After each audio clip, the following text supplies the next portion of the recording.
What is up, my friends? You are very welcome along to my player ratings after Manchester City have beaten Liverpool by 3-2 to end our defence of the Carabao Cup and book their place into the next round.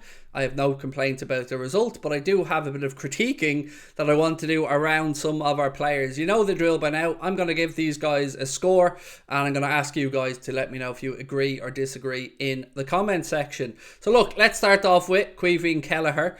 I thought Caoimhín did as well as could be expected of him today. I think if you're looking at the goals, Mahrez's goal was phenomenal. Nothing you could do about Haaland's, and again the Ake one he was going in a different direction. So I thought Caoimhín did okay and made some big saves, commanded his area relatively well. So I'm going to give Caoimhín a 7 today, my friends. And you might think, hang on, Craig, that's a bit generous when we've been beaten 3-2, but I don't think he did anything wrong. And I'm biased because he's Irish, and I'm not even going to pretend. We move on to this man here. Now, I want to be respectful of Joe Gomez because he's a long-term player at the club and he's recently signed a new contract. But if I say anything other than that was a horrific performance from somebody who wouldn't be a standout player in League 2 with that level of defending, I think I'm being pretty fair.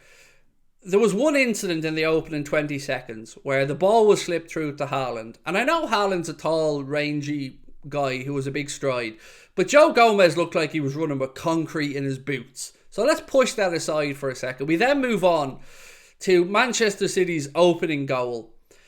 Break this down. Manchester City have the ball on the left-hand side. Their attack is developing. Joe Gomez is tracking back and Caoimhín Kelleher points to Erling Haaland on the edge of the box to Joe Gomez. What does Joe Gomez then proceed to do? Stand at the front post, the only area where that ball from De Bruyne could be scored. Because De Bruyne played it, it wasn't over head height, so the only way that Haaland can score there is if he does what all good centre forwards do, which is make that late run across the front of the defender. Joe Gomez didn't look. Joe Gomez didn't seem to care. That was absolutely pathetic defending from Joe Gomez. Shocking. Now, Jurgen Klopp will come out and say we could and should have stopped it at other points of the pitch. I do understand his point on that, but I'm not accepting it in this scenario with Gomez because he quite simply has been subpar for too long. He had one good game when he came back against Manchester City, and ever since then it's been downhill from Joe. And when he was moved to right back, he was no better. His crossing was abysmal, and I don't know what's up with him. But I'm worried because he signed a new contract and now we have Joe Gomez for the next 4 or 5 years. I don't get it. If I was Jurgen Klopp, I genuinely would be looking to sell him because he's not showing the faith and returning the faith that Klopp is showing into him and his performances. There's no excuses anymore. That wasn't good enough. Joe Gomez gets a 1. I don't think I've ever given a 1 before, but he's getting a 1 today because he was quite simply shocking. Joe Matip, again, was part of a defence that wasn't great at all. A defence that switched off for Manchester City's third goal, but was better of the two centre-backs today. Joel Matip, not great, but better. But we were basically playing with 3 defenders, having Gomez out there. So with that in mind, I'm going to give Matip a 5. That could be a bit generous, but either way, I just have to show a gap between him and Gomez. That's basically where I'm at. James Milner.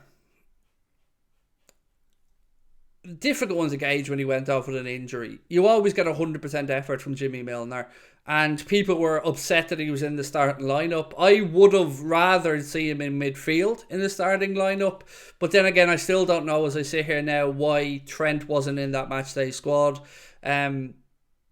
So Milner, look, I don't think he did that wrong. He's picked up a hamstring injury, and I hope it's not a long-term one. So for Jimmy Milner, I'm going to just stick with a 6 because, again, I don't really have much to gauge him with because he went off. Andy Robertson. Once a game, in every game, Andy Robertson will make a late run into the opposition penalty area where a deep cross is played to him. It will bounce a couple of times in front of him. Robbo runs onto it, and all of us, and I'm defo guilty of this, thinks maybe, just maybe, And then Robbo skies it, slices it, or hoofs it, and it goes wide. I don't know what it is about Robertson and breaking into the penalty area that he can't put his leg over the top of the ball and get it down, because he's a wonderful footballer with loads of brilliant attributes, passion, desire, and all of that, but he just panics in that final third. Today, again, he was part of a defence that was porous, and if I'm not mistaken, it was his side for the second and third goals for Manchester City. Now, on the Riyad Mahrez one, I don't want to be too critical of Robbo on that, because it was sublime from Mahrez. That first touch was both a control and moving the ball away from Robertson. So I don't want to be too harsh on him for that, but I'm going to give Andy Robertson a 5 today. Stefan Bajcetic. A lot of positivity when his name was announced in the starting lineup, and rightly so. Definitely one for the future. A hugely talented footballer. But, you know, it was always going to be an uphill task for young Bajcetic today in that midfield against the likes of Kevin De Bruyne, Rodri, Gundogan. I mean, you are talking the creme de la creme of midfielders in world football there. And he did look a little bit out of place, but you would expect him to look out of place. So I'm definitely not going to gauge and judge Bajcetic on today's game, because he has a long way to go. He's still only 17 years of age, I believe, and he's an outstanding prospect. So I'm going to be generous and give him a 6, but it's probably really a 4. But it's his age and the fact who he was in there against, and it's a big measuring stick. But to give a positive, that will be a game you will learn a lot from. And I can understand why Jurgen Klopp played him. I can understand why Jurgen Klopp made the change.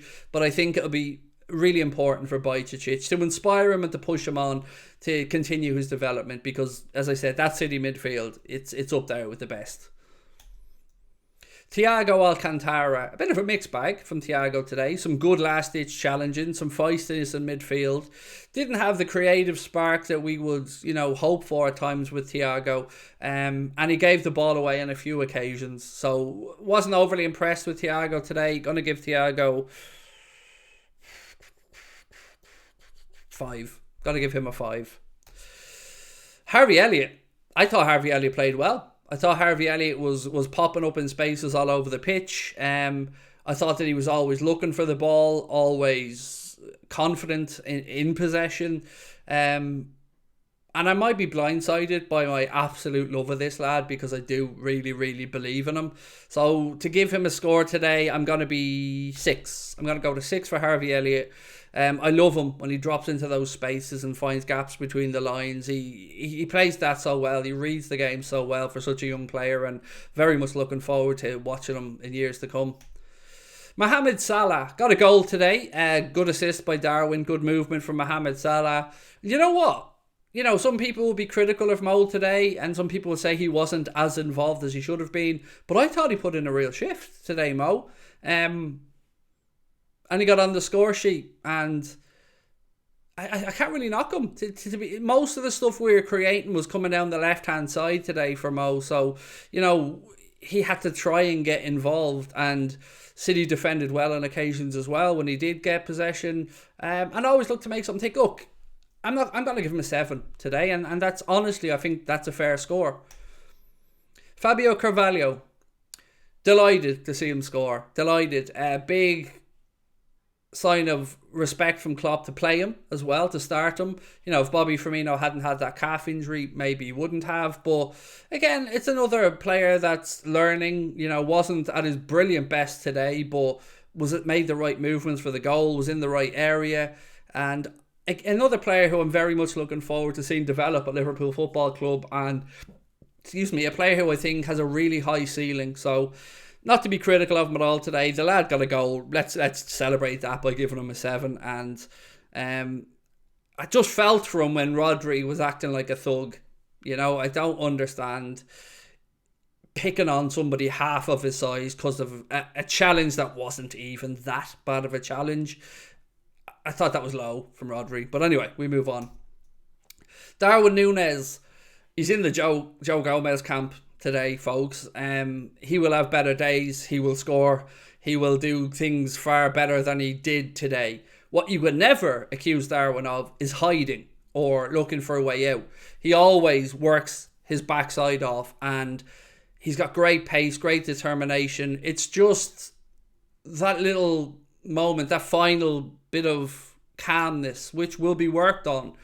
If you're going to take the shooting opportunities on like you did on a few occasions today, you have to work the goalkeeper at a bare minimum. And to drag 2 or 3 attempts wide was poor.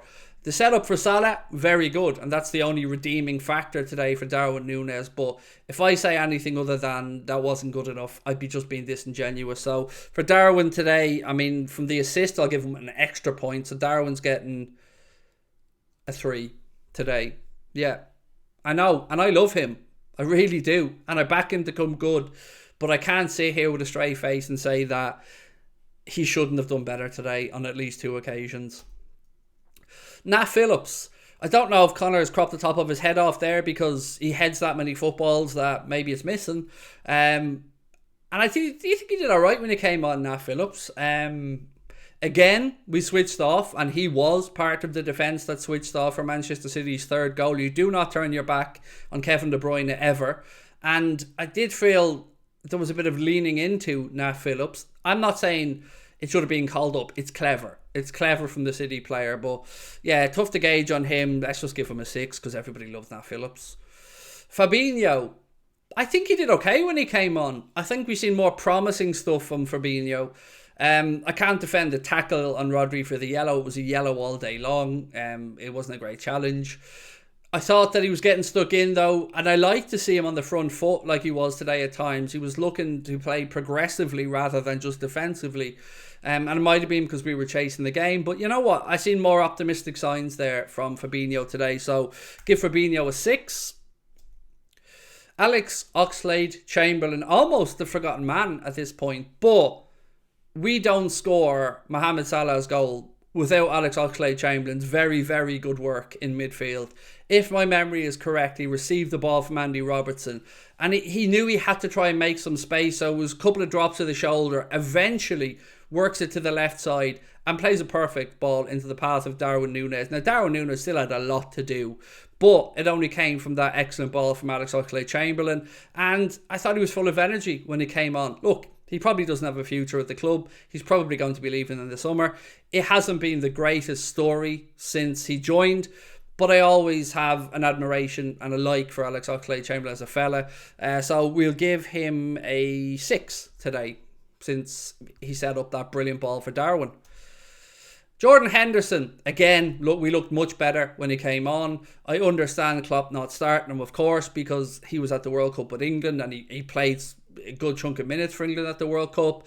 I'm just happy to see a bit of a renaissance in Jordan Henderson, because a lot of us were wondering, was his legs maybe gone a bit or his age catching up with him? And I do think going forward from next season his role will be reduced, but right now I'm glad to have our captain back, and I thought he was full of energy when he came on. As I said, the press was good. He was starting that, and he was vocal, and he was doing everything you wanted him to do. So I know it's a brief cameo, but I'm going to give Henderson a 7 because I thought we looked better when he came on.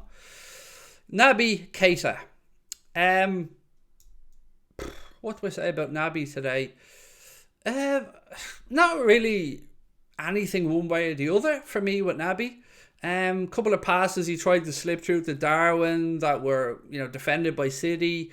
I don't really know on Nabi. I'm kind of just tuned out of Nabi at this point. I've seen a link with him to AC Milan. Maybe that'll be his next destination. I don't know. Nabi, I don't know. What are we, 5? I honestly, I don't know on this one. And that brings us right back to the end, my friend. So I want to know your thoughts. I mean, De Bruyne was given man of the match. I've no argument with that. I think he was the best player on the park. And yeah, we are where we are. We were beaten. We move on to the next game, which is a league game against Aston Villa. Let me know your thoughts in the comment section. And if I don't speak to you guys before Christmas, have a wonderful Christmas with your families. Lots of love from my family to yours. I wish you health, love and prosperity. And I will catch up with you soon. Take care. Bye-bye.